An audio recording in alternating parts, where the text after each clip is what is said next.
नमस्कार, Ujjwala home kitchen मध्ये तुमच्या सर्वांचे मनपूर्वक स्वागत आहे। आज आपण बनवणार आहोत हैदराबादची स्पेशल अशी दम आलू बिर्याणी। चला तर मग सुरुवात करूया आजच्या रेसिपीला। 3 वाट्या तांदूळ घेतलेले आहे, हे बासमती तांदूळ आहे।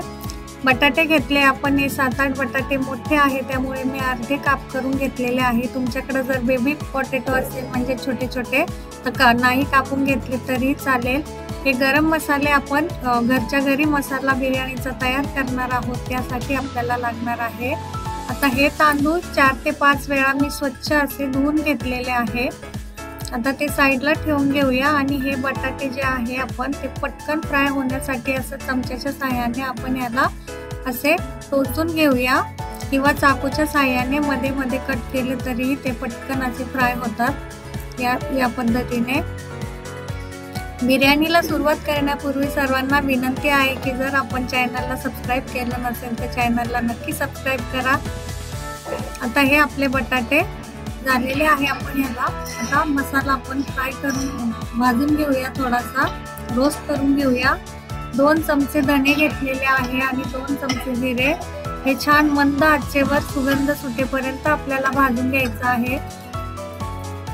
आता हे 2 चक्री फूल घेतलेले आहे, 1 इंच आपण दालचिनीचा तुकडा घेतला आहे, 2 काळी विलायची आहे, 4 आपण ब्लॅक पेपर घेतलेले आहे म्हणजे काळी मिरी पावडर, 1 चमचा सोप घेतलेली आहे, 3 ते 4 आपण लाल मिरच्या घेतलेल्या आहे येथे, 3 लवंग घेतलेले आहे आपण आणि 1 चमचा आपण पांढरे तीळ घेतलेले आहे येथे, 7 ते 8 आपण काजू घेतलेले आहे। सर्व असं छान फ्राय करून घ्यायचं आहे।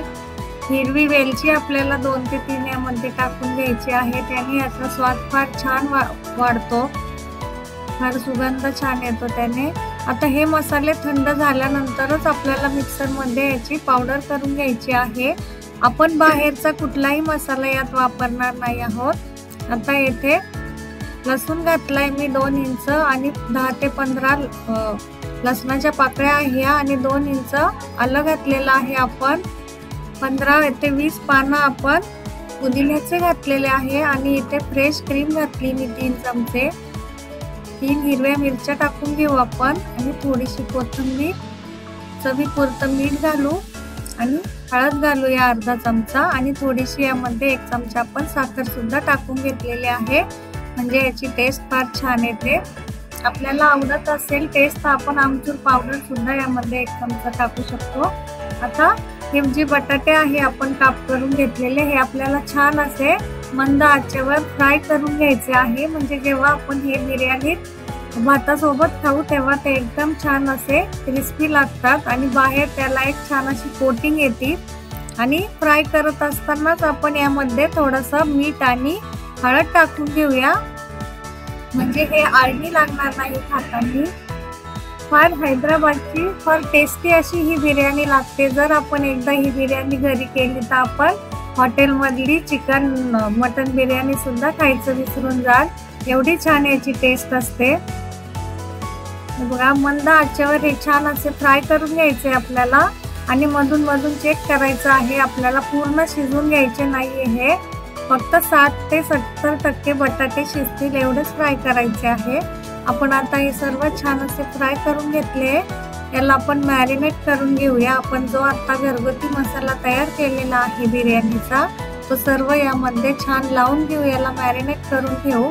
1 ते 2 तास आपण याला मॅरिनेट करून ठेवू शकतो, जेवढा जास्त वेळ ठेवू तेवढी याची टेस्ट छान लागते। परंतु आपल्याकडे जर जास्त वेळ नसेल तर 15 ते 20 मिनिटं जरी आपण याला मॅरिनेट करून ठेवलं तरीही याची टेस्ट फार छान येते। आता पातेल्यामध्ये पण पाणी ठेवलंय, आपल्याला भात करून घ्यायचा आहे। मीठ टाकलंय चवीपुरतं, 2 आपण तमालपत्र टाकले आणि 2 चक्री फूल टाकलेले आहे। थोडंसं लिंबू पाणी टाकून घेऊ, यामुळे काय होईल आपला भात जो आहे तो पांढरा शुभ्र होईल आणि त्याचे दाणे एकदम मोकळे सळसळीत होईल, आपला भात चिकट होणार नाही।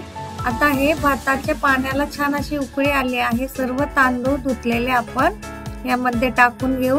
फक्त 3 ते 4 मिनिटांमध्ये आपला भात शिजून तयार होतो। आपल्याला पूर्ण भात शिजवायचा नाहीये इथे, आपल्याला फक्त 60% भात शिजवायचा आहे, उरलेला 40% आपण नंतर ग्रेव्ही मध्ये शिजवणार आहोत। हे बघा चेक करून घ्यायचं आहे.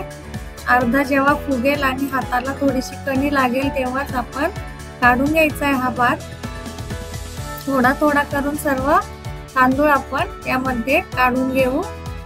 झालेला भात बघा याप्रमाणे. आता हे आपले बटाटे सुद्धा छान मॅरिनेट झालेले आहे. यामधून बटाटे काढून घेऊ आणि मसाला आपण तसाच या भांड्यामध्ये ठेवून घेऊया. आता यामध्ये आपण दही टाकून घेऊ. 3 ते 4 मोठे चमचे दही टाकले आणि हा तळलेला कांदा आहे. याने आपल्या बिर्याणीचा फार ऑथेंटिक असा स्वाद येतो.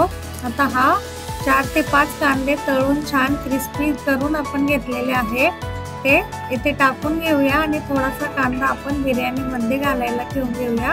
हे मिश्रण छान आपल्याला मिक्स करायचं आहे. दह्यामुळे आपली ग्रेव्ही जी आहे ती फार छान क्रीमी होते.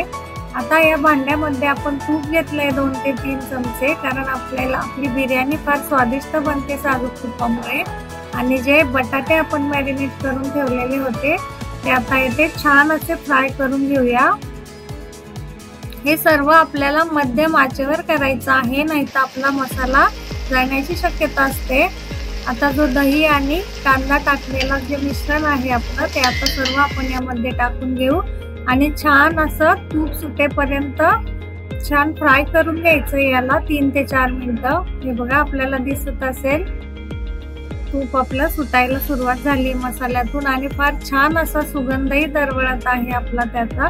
आपण बाहेरचे कुठलेही मसाले न वापरता फार छान अशी आपली बिर्याणी या मसाल्यांमुळे तयार होते. हे बघा आता याच्यावर थोडंसं आपण पुदिना टाकून घेऊ आणि थोडीशी बारीक कापलेली कोथिंबीर टाकून घेऊ. याच्याने सुद्धा फार आपल्या बिर्याणीचा स्वाद वाढतो. आता 1 ते 2 मिनिटं वाफ देऊन घेऊया आणि याला आपण थोडीशी कोळशाची धुरी देऊन घेऊ. हे 2 कोळशाचे तुकडे मी गॅसवर गरम केले, त्यावर थोडंसं तूप टाकलं. आता याला झाकण ठेवून घेऊ 2 मिनिटासाठी, म्हणजे याचा पूर्ण स्वाद या धुराचा आपल्या टेस्ट याच्यामध्ये उतरेल भाजीमध्ये, बिर्याणीमध्ये. आता यातलं अर्धे बटाटे आपण काढून घेऊया आणि थोडीशी ग्रेव्ही, कारण आपल्याला लेयर द्यायचे आहेत. आता आपण जो राईस बाजूला काढून ठेवला होता तो यामध्ये थोडा थोडा करून घालायचा आहे. हे बघा एक थर आपला तयार झालाय. आता थोडासा आपण सेकंड लेयर देऊन घेऊया. जी भाजी आपण काढून ठेवली होती ती भाजी, बटाटे आणि ग्रेव्ही ती यावरती पसरून घ्यायची. छान अशी पुदिना टाकून घ्यायचा आहे आपण, तळलेला कांदा पण घालायचा आहे आपल्याला आणि कोथिंबीर सुद्धा आपल्याला यावर घालून घ्यायची. छान फार टेस्टी अशी बिर्याणी बनते ही. आता बटर टाकू आपण किंवा आपण साजूक तूप जरी टाकलं याला तरी फार छान सुगंध येतो ह्याचा. हे बघा राहिलेला राईस जो आहे आपला भात तो पुन्हा यावर आपण टाकून घेऊ. असा 1 बाय 1 याचा असं लेयर द्यायचा आहे आपल्याला, म्हणजे वाढताना छान असा वाढता येतो किंवा एकाच ठिकाणी फार मसाला किंवा फार राईस येत नाही. याच्यामुळे फार टेस्टी अशी डिश आहे ही, नक्की ट्राय करा. कोलकात्याची सुद्धा फार फेमस डिश आहे ही. हे बघा नेहमी नॉनव्हेज खाण्यापेक्षा किंवा चिकन मटन बिर्याणी खाण्यापेक्षा नक्की एकदा ही ट्राय करा. फार टेस्टी असते आणि जर आपण ही बिर्याणी एकदा ट्राय केली तर आपण नेहमी बनवाल, ही एवढी स्वादिष्ट असते. नक्की ट्राय करा. कशी वाटली रेसिपी मला नक्की सांगा आणि जर आपण चॅनलला सबस्क्राईब केलं नसेल तर चॅनलला नक्की सबस्क्राईब करा, म्हणजे असे छान छान व्हिडिओ तुम्हाला बघायला भेटतील आणि नवीन रेसिपी सुद्धा तुम्हाला बघायला भेटतील. बघा किती मोकळी सळसळीत आपली बिर्याणी बनवून तयार आहे. एकदम सुगंध सुटलेला आहे आपल्या बिर्याणीचा. फार छान अशी आपल्याला दिसत असेल मस्त अशी बिर्याणी तयार आहे. तर नक्की पाहत राहा अशाच नवीन रेसिपीसाठी आपलं चॅनल. तर पुन्हा भेटूया नवीन रेसिपी सोबत. धन्यवाद.